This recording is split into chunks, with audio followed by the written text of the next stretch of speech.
Welcome to Green and Red, Scrappy Politics for Scrappy People, a regular podcast on radical environmental and anti-capitalist politics, brought to you by Bob Bazanko and Scott Parkin. Welcome to the Silky Smooth Sounds of Green and Red podcast. I'm your co-host, Scott Parkin, in New York City today. And as always, I am joined by Bob Bazanko in Niles, Ohio, which is almost as good as New York City. So almost as good as New York City. Yeah. And please subscribe and share if you're watching this. Yeah. And so today we're going to be revisiting one of our topics, one of our favorite topics to talk about, which is around nuclear energy, the sort of resurgence of nuclear energy, how nuclear energy is not a solution to the climate change, to the climate crisis. And joining us today is MV Ramana, who is a professor and the Simons Chair in Disarmament, Global and Human Security at the School of Public Policy and Global Affairs at the University of British Columbia. He is also the Graduate Program Director of the Master of Public Policy and Global Affairs program, also at University of British Columbia.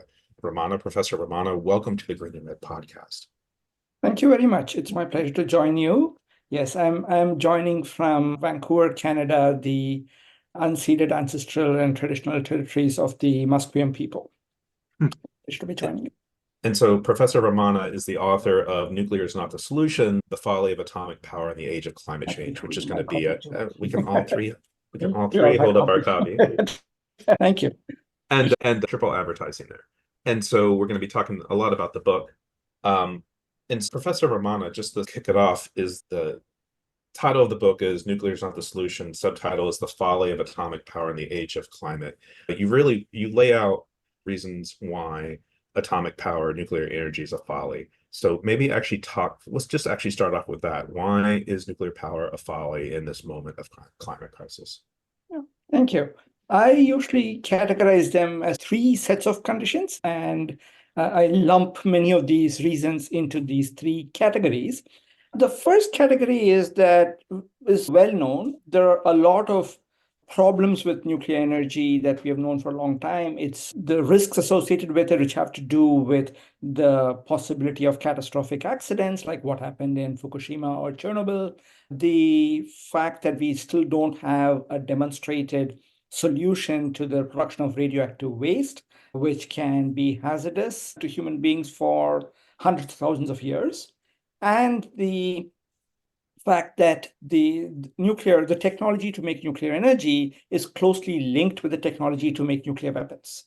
And we can get into all of these things in greater detail, but all of these are relatively well known. They've been known for decades at this point. And so these are all what I consider the undesirable aspects of trying to use nuclear energy as a solution to climate change. There are people who would say the climate crisis is so bad, we just have to hold our nose and do this anyway, because that emergency trumps all of the other problems. And for that, I have a second set of arguments, which have to do with the feasibility of using nuclear energy. Nuclear energy is one of the most expensive ways to generate electricity. And it takes a very long time to build a nuclear plant. So the time the time it would take for nuclear power to result in any possible reduction in emissions of carbon is quite long and definitely not compatible with the kind of timelines that the Intergovernmental Panel on Climate Change and other climate scientists tell us is responsible. And finally, a third reason why it's not feasible is because the institutions that profit from nuclear energy or that are invested in nuclear energy are either the same or closely interlinked with institutions that are invested in fossil fuels and more generally our current ways of production, consumption, and existence in general. And if the climate crisis is as serious as we say it is, and I think it is serious, then we really have to be thinking much more deeply about what it would take for our society to deal with climate change. And many of us think that you have to change a lot of system change, not climate change, as the slogan goes. And nuclear energy is a way of the system trying to say, no, don't bother about changing the system. Let's stick with what it is. We just have to replace the coal plants with nuclear plants or some simple fix like that. In the process, also incurring all these risks and not really actually addressing the solution. So there's, I think, three different kinds of reasons why I think we shouldn't be pursuing nuclear energy as a solution to climate change. I'm going to start by talking about the risks involved, because we've recently, in the last year or two, seen a lot of people on the left, like Jacobin Magazine and others, defending this, saying not solar isn't advanced enough yet, and fossil fuels bad, so we have to go to nuclear. And it seems like they're foregoing the risks. And you mentioned that in some of the planning for this, they're assuming that there's no chance of anything going wrong, or very, almost negligible. So you don't want to just talk generally about the risks involved, because I think that kind of has been lost in a lot of these advocates of nuclear power. Yeah, absolutely. I think a lot of these advocates for nuclear energy are not thinking about real nuclear reactors, but what I term for nuclear reactors, imaginary constructs that will never have accidents and will not produce much radioactive waste and so on and so forth. And that's just not true. A nuclear reactor fundamentally is a very complicated way to boil water using a hazardous process, which is nuclear fission. And the laws of physics say that nuclear fission will result in radioactive products being produced. And these products have to be kept away from human beings and the environment, because they are hazardous, and they stay hazardous for possibly millions of years in the case of some fission products. As a result, the process of producing it is always going to be risky. And then there are some fundamental reasons why nuclear reactors are prone to accidents. And the best sort of insight into this comes from a sociologist called Charles Perrow, who examined the 3 Mile Island accident in the late 1970s and 1980s. And he wrote a book in the early 1980s called Normal Accidents. And what Perrow observed was that there are a class of technologies that have two sets of properties. One he called interactive complexity, and the other he called tight coupling. So interactive complexity so the name is fairly obvious. It's a complex technology with multiple parts which interact with each other. Why is that important for considering accidents? Because once you have a complex technology with all these parts interacting, then the number of ways in which the system can behave, the possible endpoints of the system, is extremely large. And it's impossible to conceive of all possible pathways to accidents, so that you cannot try to build in safety systems that will prevent each of those particular pathways. And of course, the other insight that Perrow provided us was that adding safety systems is not necessarily a panacea, because that adds to the complexity, and there'll be some more unexpected interactions that might happen between the safety system and other parts of the system. So that's one part of it. The second part of it is that what Perrow observed is that these systems are tightly coupled, by which he means that the processes happen in very quick succession, so that if something goes wrong, the system doesn't have time to correct for it before the system goes off into an accident. So an example I like to give is, imagine that we are flying from, let's say, Washington, D.C. to Singapore, and you have to change flight somewhere, maybe in Europe, and the time between your two flights is, let's say, just half an hour in Frankfurt. And at that point, any small error, you forget to lace up your shoes, or your bag is unzipped and everything falls down. By the time you stop to correct it, you might miss the next flight. But if you have 6 hours between the flights, then that's not a problem, or it's at least not such a big problem. Nuclear reactors tend to be of the first kind, that before you can do anything, the next event has happened. If you were to try to build in safety systems that decrease the coupling, that loosen the coupling, those things tend to be expensive, and they also add to the complexity of the process. So for a number of reasons, what Perrow observed was that nuclear reactors, you can never rule out the possibility. It doesn't mean that they're going to happen all the time. It doesn't mean it's frequent, but it is never going to be zero, the probability of it. And what we have seen from experience is that in the real world, reactors have accidents far more frequently than these theoretical predictions would predict. So let me just follow up on that, because one thing you pointed out, which I never really thought of, is because the two biggest kind of items, actions were Chernobyl and Fukushima. And a lot of people dismissed Chernobyl because it was in the last days of the Soviet Union and everything was falling apart. But Japan has a different reputation than the old USSR. And then you even mentioned, which I wasn't aware of, a 2007 accident, which is long before Fukushima. So when these happen, what is the response? Do they say, oh, that was a one-time, one-off thing, or did that increase inspections? Was there any kind of introspection? Why did this go wrong? Because it seems like when something happens, nothing really substantive is being done to fix the problems that they're already aware of. Right. So I think it's a bit of both. There is definitely a certain amount of introspection. Any engineer will have to think a little bit about what went wrong there and so on. But many of these systems are built around building nuclear plants and operating nuclear plants. So any of that introspection never leads them to dismiss that possibility completely, right? And the way they're thinking about it is, I can always make the system safer by doing something or the other.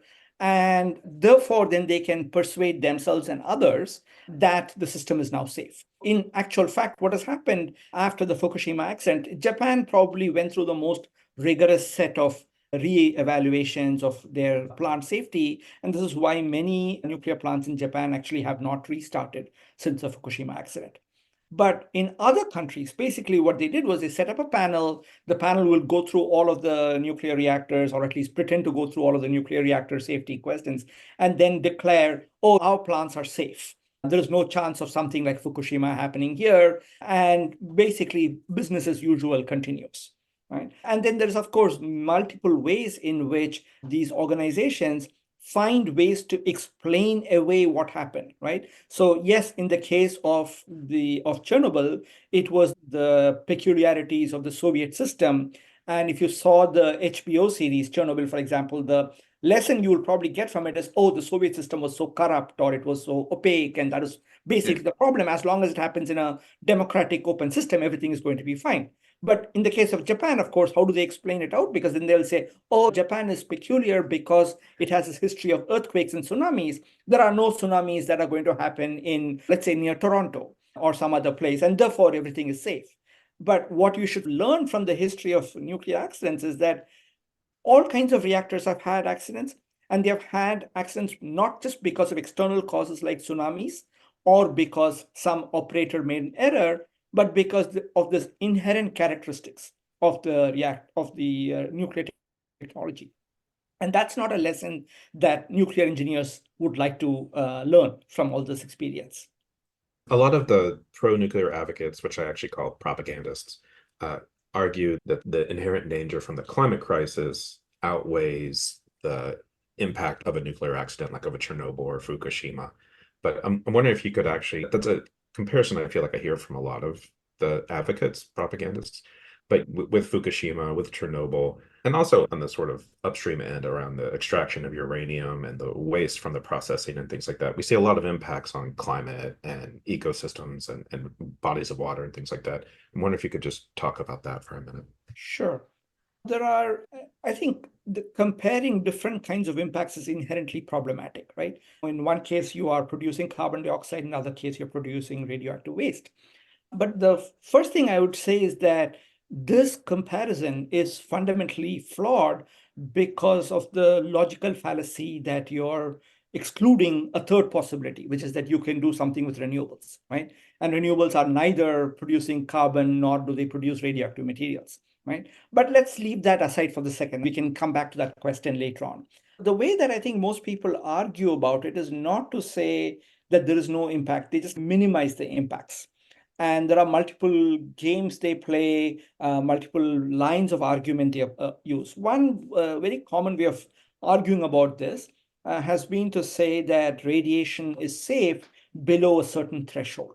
And once you go below that threshold, then they say there's going to be no impact. And if you go by that kind of measure, then you can come to conclusions along the lines of Chernobyl resulted only in 31 deaths, or Fukushima didn't result in any deaths, and things of that sort. But these are not scientifically viable conclusions, because people who have examined how radiation impacts health notice that there is no observable threshold below which we can conclude that radiation is not harmful. There's a limit to how precisely you can quantify it below a certain level, simply because the way radiation impacts health is stochastically, meaning that all of us could be exposed to the same amount of radiation, but not all of us will exhibit the same impact. Some people will get cancers, a lot of people will not get cancers, and the proportion of people who will get cancers decreases as the radiation dose goes down. And this is what scientists call the linear no threshold model. It's linear in that it's directly proportional to the radiation dose. Now, when you come to low radiation doses, what happens is that the number of cancers that are caused by radiation is overwhelmed by the number of cancers that are caused by all other causes. Right? People smoke, people are exposed to other toxic materials, we are exposed to radiation from nature through cosmic rays, etc. And so there's a number of reasons why people get cancers. Cancers is the best studied endpoint. There are other impacts of radiation, including cardiovascular diseases and things of that sort, but let's leave that aside. So in the case of cancer, there are a number of other causes, and it's very hard statistically to show that a certain number of cancers are due to Fukushima or to Chernobyl or something like that. In the case of some of these cases, the numbers are just so high. For example, in Chernobyl, the number of thyroid cancers that were caused by Chernobyl were so high that one scientist talked about it being the largest number of cancers ever to be triggered by one event on a single day. So those kinds of things become undeniable. But in many other cases, you can hide in this statistical game and say this is not really true. But from a public health perspective, you have to be precautionary. You have to say, unless you show me that there is evidence of no impact, we cannot conclude that there is no impact, right? Evidence of no impact is not the same as, no evidence of impact is not the same as evidence of no impact. And so that's, I think, the main game that many of these people are playing, which is to say the numbers are really exaggerated. People are concerned about it. And then there's another aspect of it, which is a very undemocratic, dismissive attitude towards the public. Our scientists, our experts know best. And if you are concerned about radiation, about nuclear safety and so on, it's just because you dread this. You have some emotional reaction, which is not rational, right?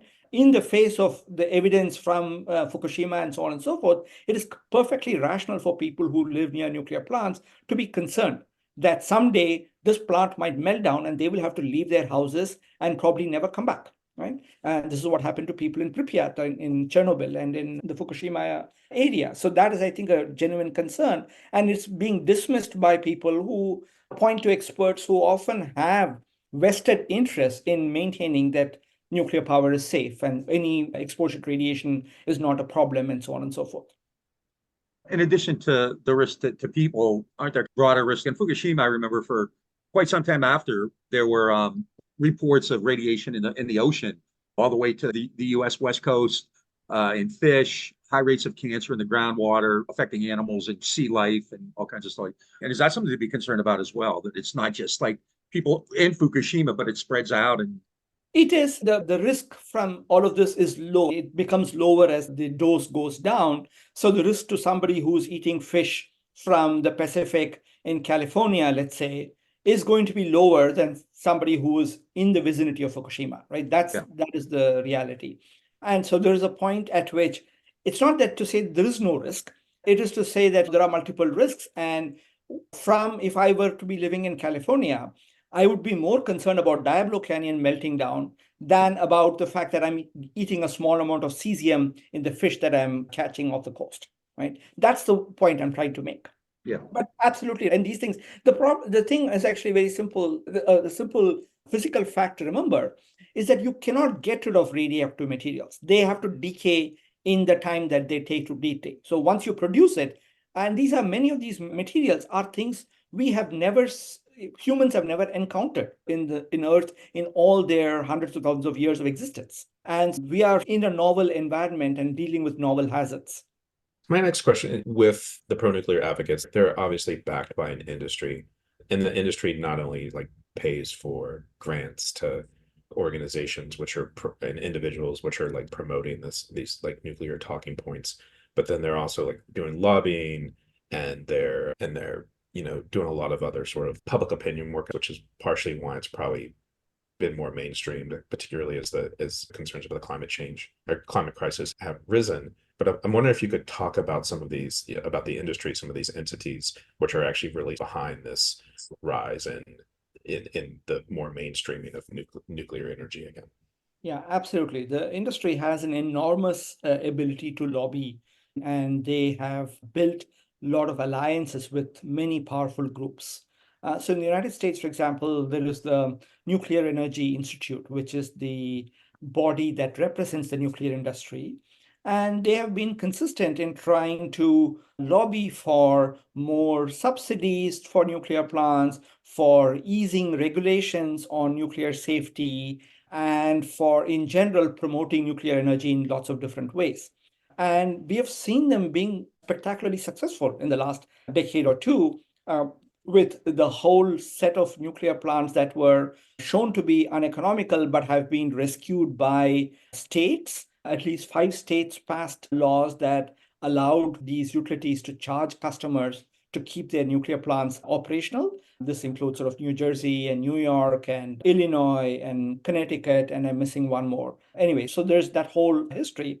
And then more recently, all the laws in the Senate and so on and so forth.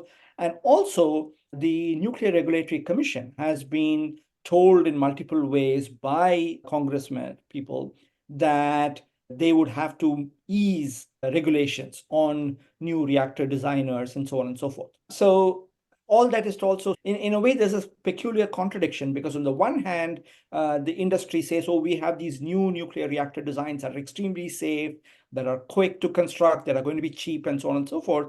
But they are afraid to subject it to the kind of regulations that might even give us a chance of being somewhat confident that these are safer compared to earlier reactor designs, right? The new set of regulations are really undermining any kind of confidence the public can have in regulations.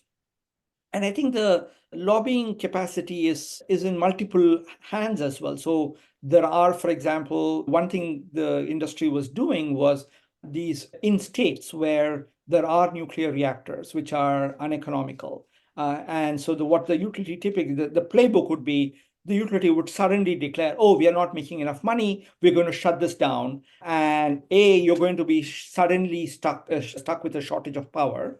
And B, 1,000 people are going to be thrown off jobs, right? And so at that point, everybody in the local political group will scramble to say, okay, how can we make sure that you keep operating? So this is the playbook that is used in all of these states to get states this thing. And now we are seeing this at the federal level, right? Diablo Canyon in Michigan, Palisades plant, all of them are getting hundreds of millions of dollars, maybe even running into the billions of dollars, trying to keep them afloat or to restart in the case of Palisades.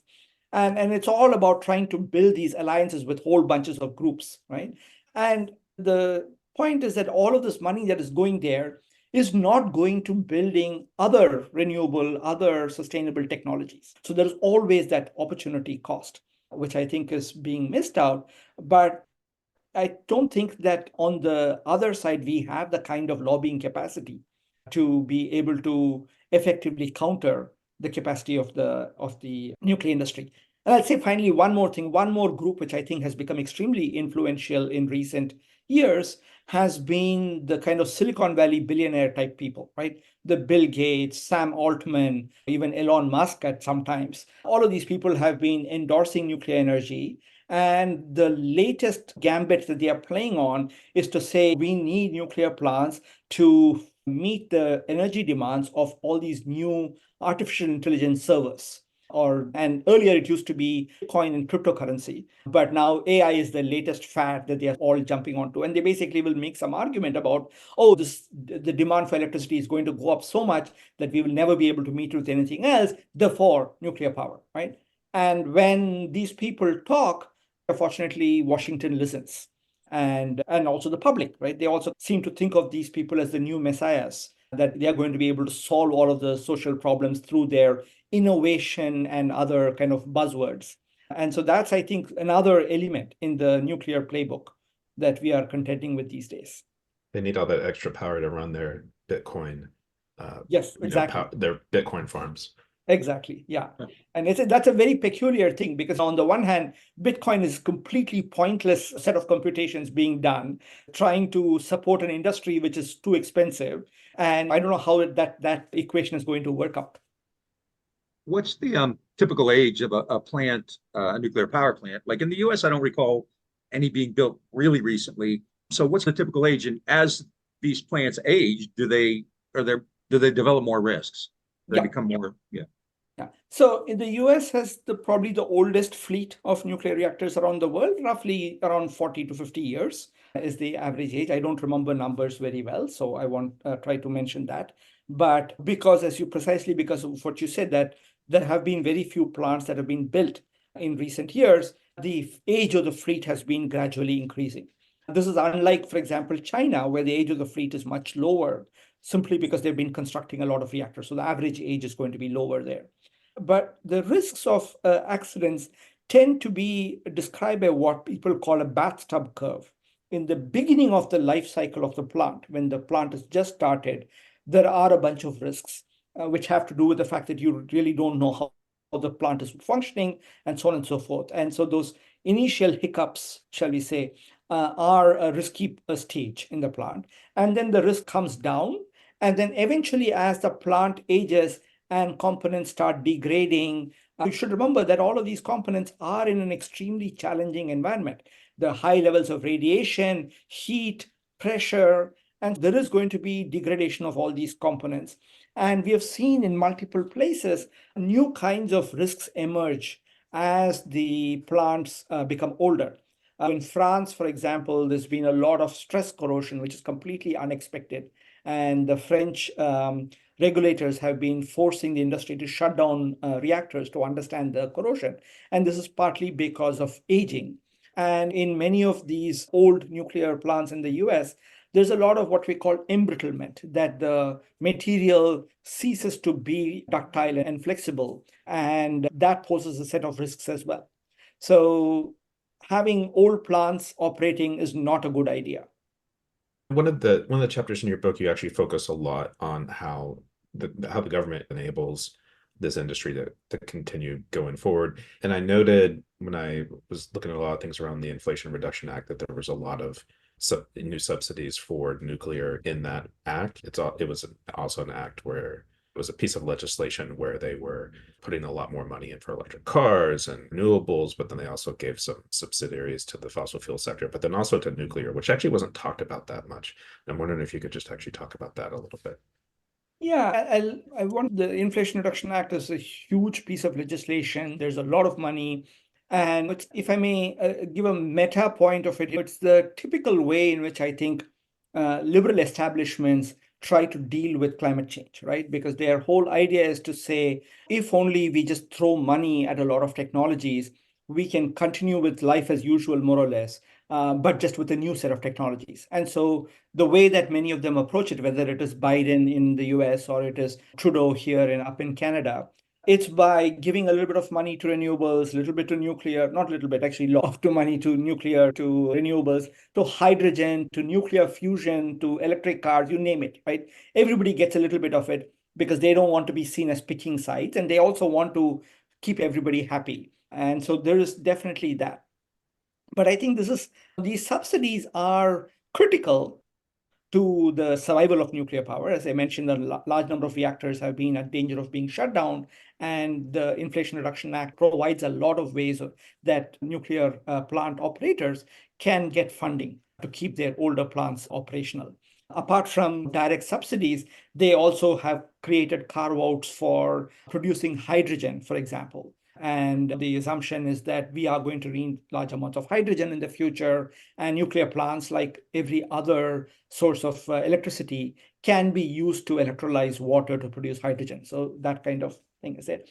I think the more general point I want to make is that these kind of subsidies are critical to any kind of new reactor construction. Without these subsidies, there is absolutely no evidence that anybody wants to construct reactors. So the last two reactor projects that we have seen in the United States, the ones that got completed recently in Georgia, in Vogtle, and one that was abandoned in South Carolina, the VC Summer project, Both of them were direct beneficiaries of the 2005 Energy Policy Act under the George W. Bush administration, right? That provided a lot of subsidies and various other kinds of incentives to start nuclear reactor construction. And once that was announced, there were about 30 odd nuclear reactor projects, 30 reactors that utilities were proposing to build. And of that 30 odd, only 4 of them actually went forward. And of the 4, 2 of them were abandoned after spending about $9 billion in South Carolina. Only 2 of them actually. In one way to think about it is to say that all of this money still has not resulted in a large number of new reactors being built, right? The same can be looked at in the case of the UK, where successive governments have subsidized nuclear power and promoted in multiple ways. And all we have is just this one set of two reactor project at Hinkley Point. So that, I think, is the general story that, we are seeing large amounts of money going with actually very little on the ground that is being created that is going to actually result in lowered emissions. The basic point to remember is that the way that nuclear power can reduce emissions, theoretically speaking, would be if its share of electricity generation expands at the cost of fossil fuels. And there is absolutely no evidence that's happening, because if you look at the global share of electricity that nuclear plants around the world have produced, that share has declined from a high of 17.5% in the mid-1990s down to a little over 9%. So it's almost halved in size. And so there is no evidence that nuclear power is actually helping reduce emissions. And all this money, in a sense, is not resulting in actually any kind of material impact on climate. There's even an argument that just a real quick follow-up. There's even an argument that nuclear power generation from extraction to waste actually contributes carbon emissions to the climate crisis as well, correct? That is true. I don't think that's a very strong argument. And the way I usually put it is that anything we do in the world today, because it's just so fossil fuel dominated, is going to result in emissions. And at the point of generation of power, nuclear power does not involve burning of fossil fuels in any sizable scale, whereas coal and natural gas produce huge amounts. So compared to them, nuclear is going to be low carbon. And all of the carbon emissions associated with the life cycle will also apply in case of solar panels and wind turbines and so on and so forth. And they're all roughly in the same ballpark, give or take. These numbers are never very precise, partly because the data on this is always coming from these industries who don't necessarily divulge everything that they are doing. Plus, it also depends on where exactly you're sourcing your uranium from, what process you're using. So there's a lot of uncertainty there. So once you think about it as uncertain, then nuclear and solar and wind are all more or less in the same ballpark. So it's not a particularly strong argument, in my opinion, to think about that. In addition to public money going to these nuclear plants, they're also not really being subjected to rigorous regulation. You talk more than once about regulatory capture and the NRC in particular, since we're in the US here. And the NRC really isn't exactly like a kind of a hardcore watchdog over the industry, is it? Absolutely. Among activists, they call NRC the Nuclear Rubber Stamp Commission. Yeah, there's never been a reactor that has been rejected. The best we can hope is that they will say, oh, this application is not yet ready. Come back with more information. We'll help you, right? Out here in Canada, for example, the Canadian Nuclear Safety Commission is exactly the same way. They, not in the case of small modular reactors, for example, they not only have said, we want to play an enabling role, right? They actually want to somehow enable the deployment of SMRs. And also they went to lobby to exempt small modular reactors from the environmental impact assessment process, right? And they even have this little thing called the pre-licensing vendor design review, which is a process where they collect some money from the vendor to basically tell them, do they see any possibility that their design will not get a license?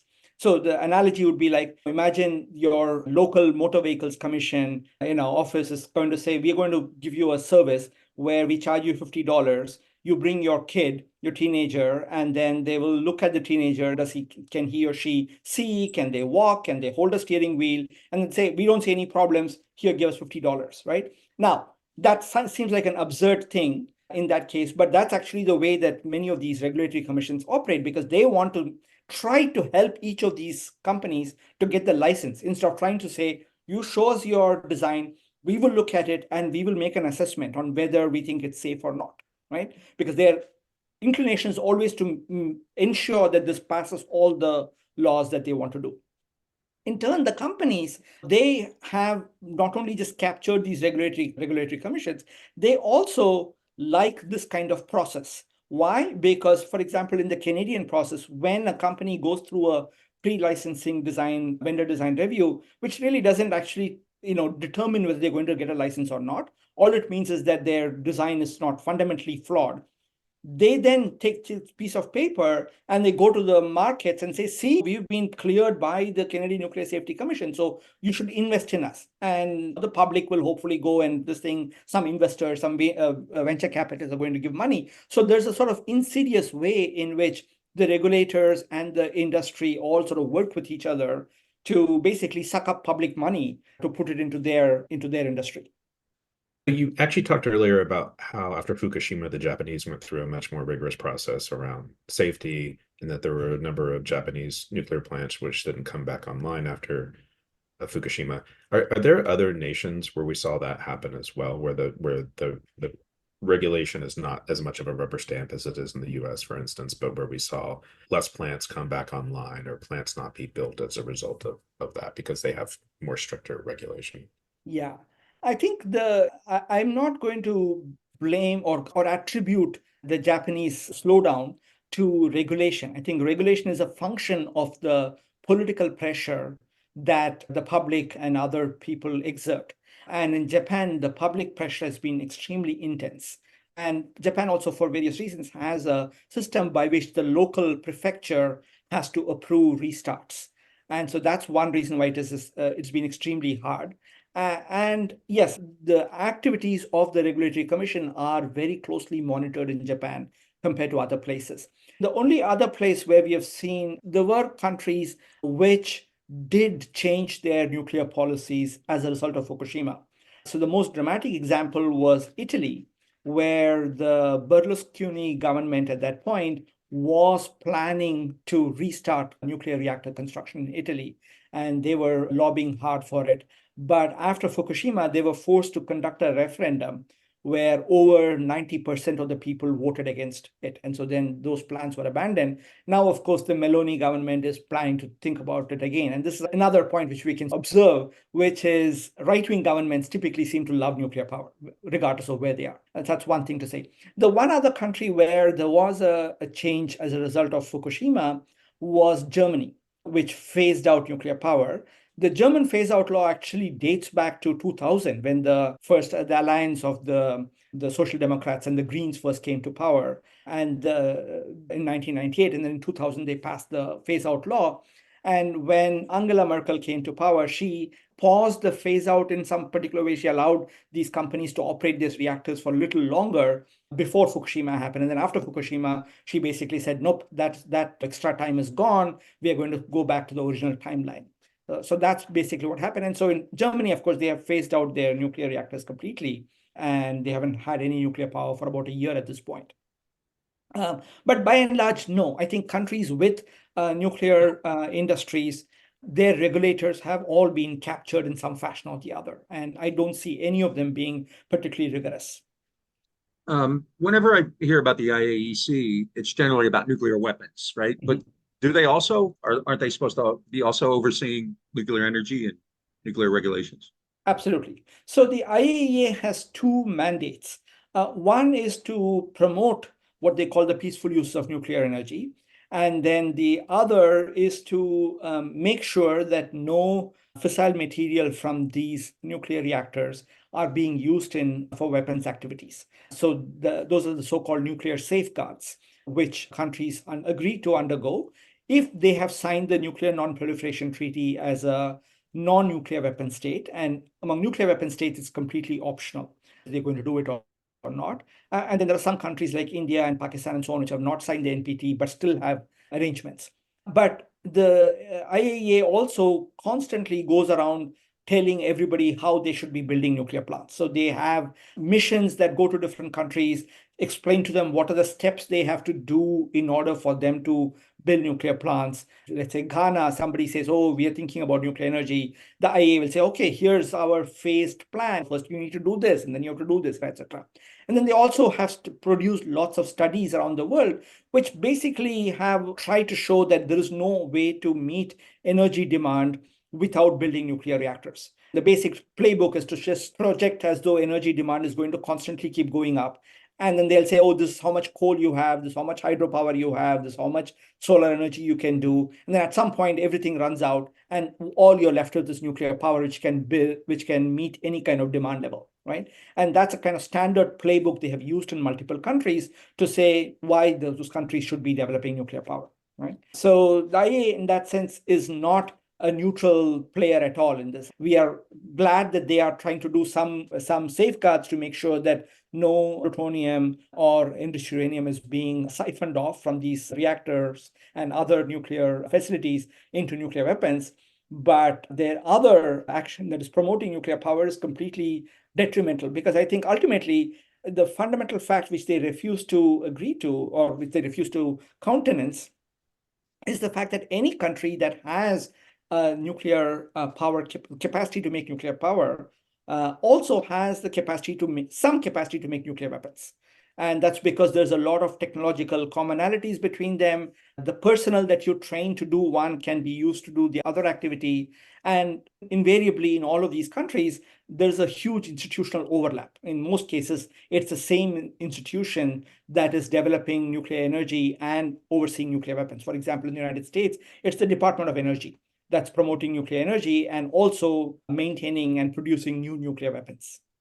Is there much of a relationship between fossil fuel companies and nuclear companies? Is there kind of investment? Are they connected in any way?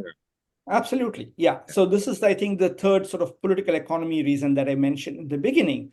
In the United States, for example, all of the utilities that own nuclear plants, these are all typically very large corporations with huge market capitalizations, and they all will also own large fossil fuel interests, usually natural gas, some have coal, some have both.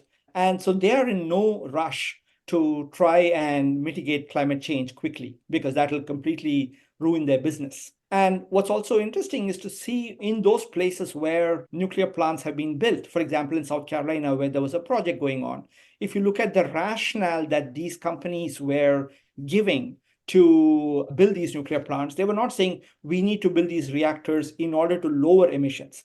Their future plans involve having fossil fuels. All they would be saying is, we don't want to be penalized should the federal government actually do something which forces us to reduce our emissions. Then we can use nuclear power as our bargaining chip, right? It doesn't come from any deep commitment to climate mitigation. Shocking. This is such a surprise. I actually had a question about on nuclear weapons and nuclear energy. You have a whole chapter on that, and I actually think that's a really important point, which is that the propagandists with the pro-industry propagandists actually often try to disconnect the history of nuclear weapons from nuclear technology. You actually talk about a person named Ted Taylor, who was someone who had worked on nuclear weapons after the sort of Manhattan Project era. And I'm wondering if you could actually talk a little bit about the connection between nuclear weapons and nuclear energy, and then perhaps it's a follow-up question, but I'm also just curious to hear a little bit, for our listeners to hear a little bit more about the journey of Ted Taylor as well. Sure. Let me start with the journey of Ted. Ted Taylor that's a great story. It's a great story. Yeah, he's an amazing person who came into designing nuclear weapons in the late 1940s after the first nuclear weapons were dropped. And he was an extremely brilliant person and was obsessed with trying to find new ways of making big nuclear explosions, big and small, controlling the size of it in multiple ways. I mentioned an anecdote where he used some of the radiation to actually light a cigarette by focusing it on a certain point and so on and so forth. Very creative individual, very smart. But then at some point, he actually had a change of heart. He apparently had designed weapons that would be dropped on Moscow. And I think it was during a visit to Moscow, if I'm remembering right, that he suddenly realized this is exactly where that weapon that he designed would have been dropped, and everything around him would have been vaporized. And that kind of set off a moral panic in him. And then he became a staunch anti-nuclear weapons activist. But then he also was smart enough to realize that any nuclear facility would easily provide the material to anybody to make nuclear weapons, right? The kinds of safeguard mechanisms that were there, he could look at and say, here's how you would fool that. Here is how you would be able to circumvent that, right? And so it was a very fascinating story. And my own connection to him was that I joined a group in Princeton University, the program on science and global security, where Ted used to work in his, after he quit the nuclear weapons business for a while. He was in Princeton as an affiliate. But I think Ted's point was primarily about the production of plutonium and enriched uranium. And that I think is a very central thing. But there are other connections which I think are extremely important, which have to do with people, right? So in the book, I give the example of Pakistan, where when Pakistan became an independent country in 1940, and in the late 1940s and early 1950s, they were considering nuclear energy. They realized that really did not have enough trained people to be able to do anything of the sort. And so the way that they could build up the capacity to do anything nuclear was through the Atoms for Peace program that was instituted under Eisenhower. And that Atoms for Peace program was something that the Eisenhower administration came up with precisely because they didn't want nuclear energy to be sullied by any kind of association with nuclear weapons. Right? So there's the good atom and there's the bad atom, and the good atom is trying to produce electricity. And this is something which actually appealed to a lot of scientists, especially physicists, because they felt somehow morally responsible for having produced this weapon. Their community had produced this weapon. And so they're always trying to say there must be something good that comes out of it. And that something good was always nuclear energy. Right? And so the Atoms for Peace also appealed to scientists around the world. And that Atoms for Peace was the mechanism through which many countries developed cadres of scientists and engineers who could develop nuclear technology in multiple ways, either for peaceful uses or for weapons purposes. So India, where I was born and I grew up, is a great example. When India was among the first countries to set up an atomic energy research establishment way back in 1948, just a few months after independence. And when it was set up, they were always talking about this is for peaceful purposes. India is a poor country. This is the new technology that is going to produce electricity so we can lift up all our poor people and give them electricity and so on and so forth. But in fact, the first nuclear reactors that were built in India were built to make plutonium for the nuclear weapons that was tested in 1974. That reactor started operating in 1960. It was supplied by Canada as part of Canada's equivalent of the Atoms for Peace program. And this was the Canadian nuclear industry trying to gain markets around the world. So they went to everywhere that they were interested in nuclear technology, and they would say, here, look at our great can-do technology. And so India was the beneficiary of that. Anyway, so the Department of Atomic Energy was set up apparently ostensibly to produce peaceful nuclear energy, but then eventually it realized that actually it can get a lot of political power by developing nuclear weapons, which is what it did starting in the late 1960s, and it has consolidated that after the 1998 nuclear weapons tests that the current government, the Hindu nationalist Bharatiya Janata Party, ordered in 1998, right? And so there's this linkage also at the institutional level that many of the institutions that are promoting nuclear energy also realize that there's political power to be gained by developing nuclear weapons. Whether they actually make the nuclear weapons or not, it's not so important as much as they give the capacity to make them. So that at some future point, when some political leader comes along and says, we want those weapons, they will be in the position to be able to deliver them. Right?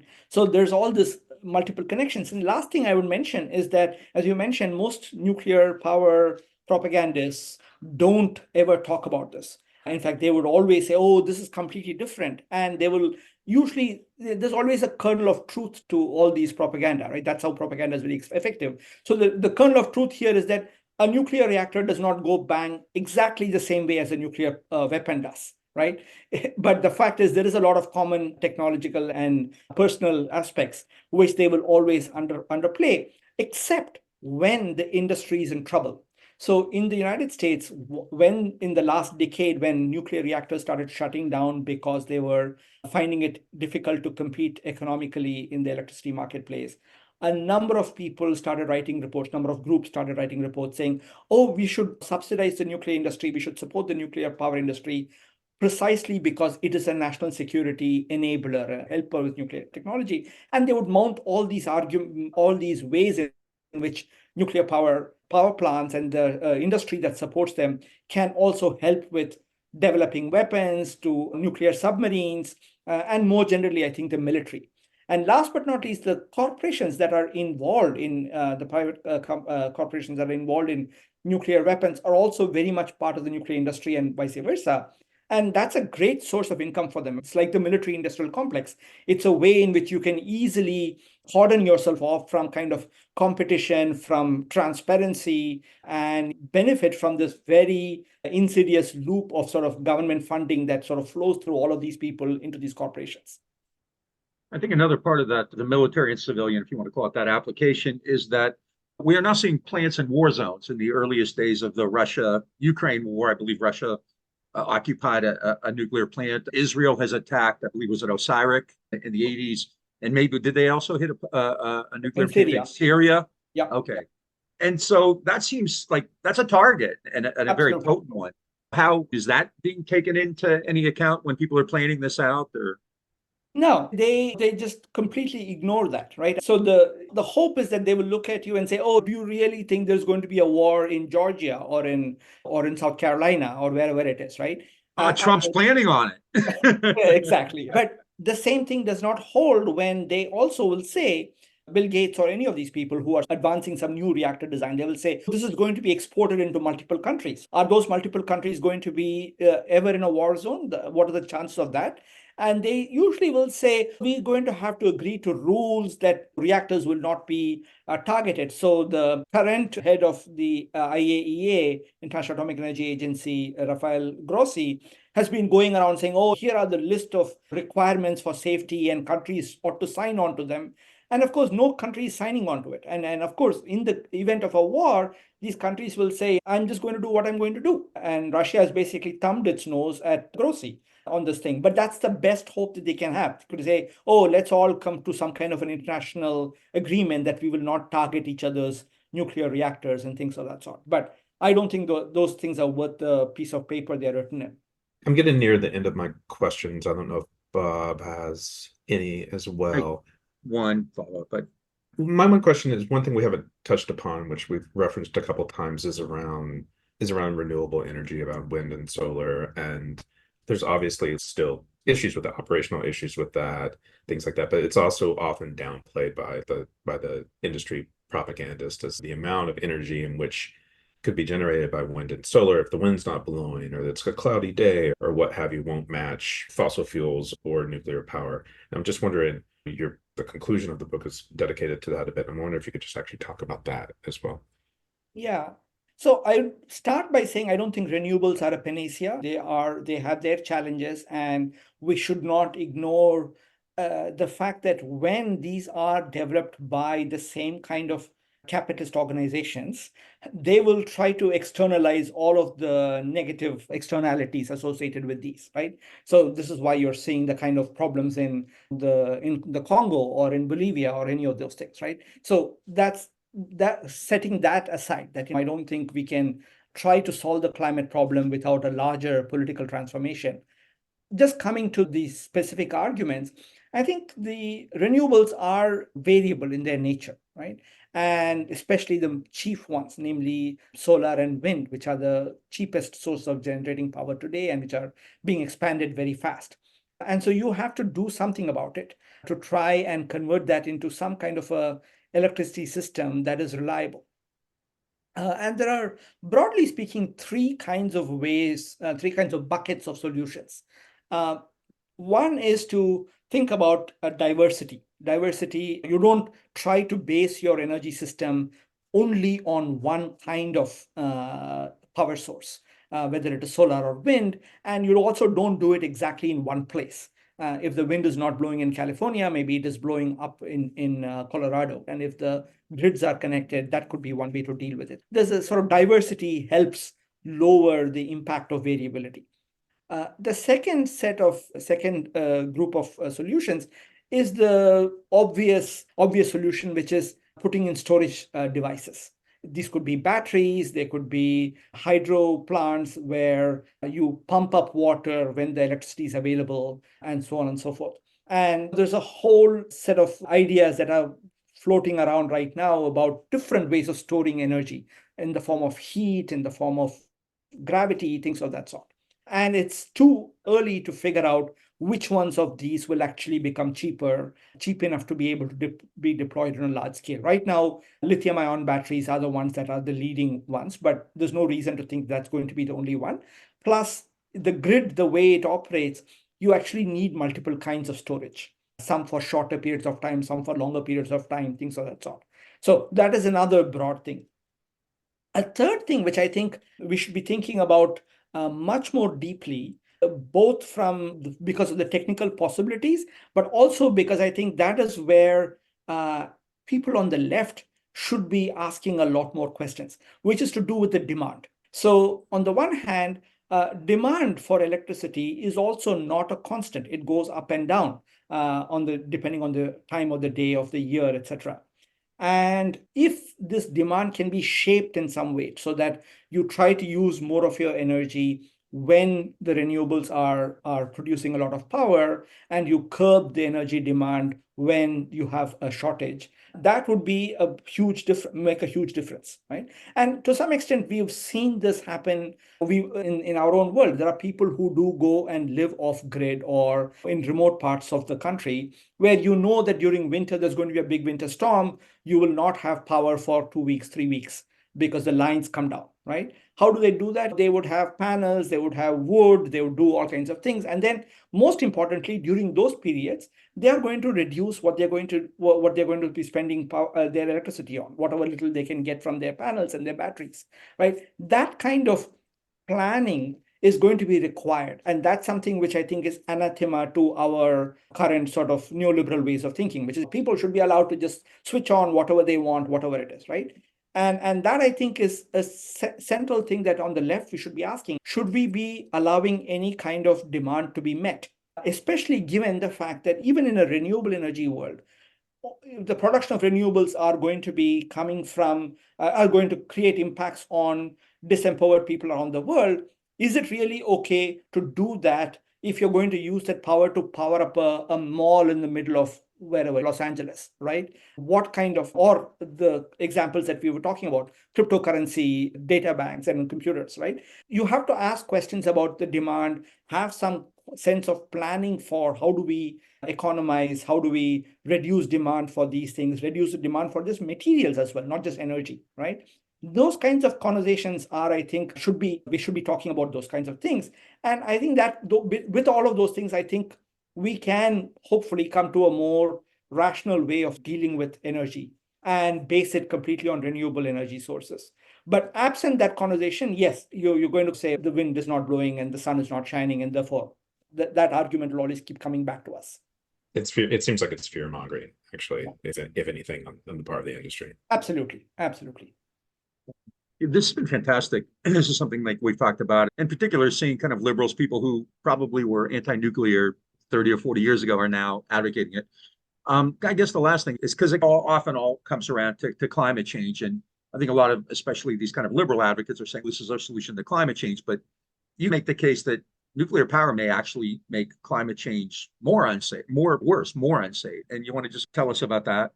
Yeah, I think there are two aspects of it. One is climate change is going to make it more hazardous to operate nuclear plants. Nuclear plants are challenged when there are extreme weather events, whether they are hurricanes or droughts or wildfires, things of that sort, which will not just make accidents more likely, they also will make it harder to deal with an accident should one happen. If you want to evacuate people from that area, that is going to be more challenging. That is definitely one part of it. The second part of it is, I think, what we went back to earlier, which is the fact that if you are going to be investing money in nuclear energy, then you're not investing money on something else. The time and the brain power and the dollars are all going away from something else, which might actually help deliver us. And last but not least, I think we have to have these larger conversations about how we are going to structure society.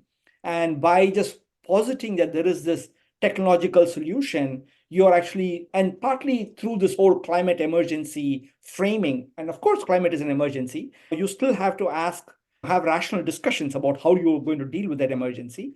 And definitely, if it's the Peter Bradford, who used to be a Nuclear Regulatory Commission commissioner, often says we don't try to deal with world hunger by feeding people caviar.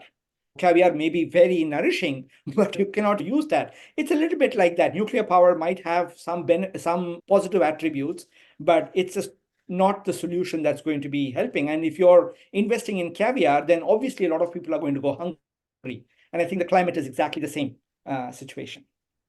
Let me say one more thing. I have a couple copies of this. I bought one and then I got one from your publisher. So if anybody's interested out there, I have an extra copy here if you want to donate to the Green and Red podcast. Thank you. So this has been a really great conversation. Thank you. Thank you for joining us. And folks, you've been listening to Dr. M.V. Ramana talking about his book, Nuclear is Not the Solution, the Folly of Atomic Power in the Age of Climate Change. And if you like what you're hearing, please check us out on Facebook, Instagram, and Twitter. And if you want to give us a rate and review on one of the many audio platforms we're on, please do that. And if you're watching this on YouTube, hit that subscribe button. And then if you want to really help make the Green and Red podcast thrive, please give us a donation at greenandredpodcast.org by hitting that support button or becoming a patron at patreon.com/greenredpodcast. Dr. Ramana, it's been really great having you on with us today.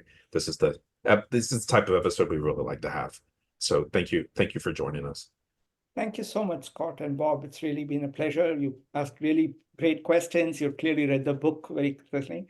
And I must say, it's a special pleasure to be talking to somebody who has a picture of Che in the background. Absolutely. If I was in my I got Carl on the other side. So. Yes. Oh, yeah. And Ho Chi Minh is up there too. Everyone else out there, make a lot of trouble and misbehave, and we'll talk to you again really soon. Thank you.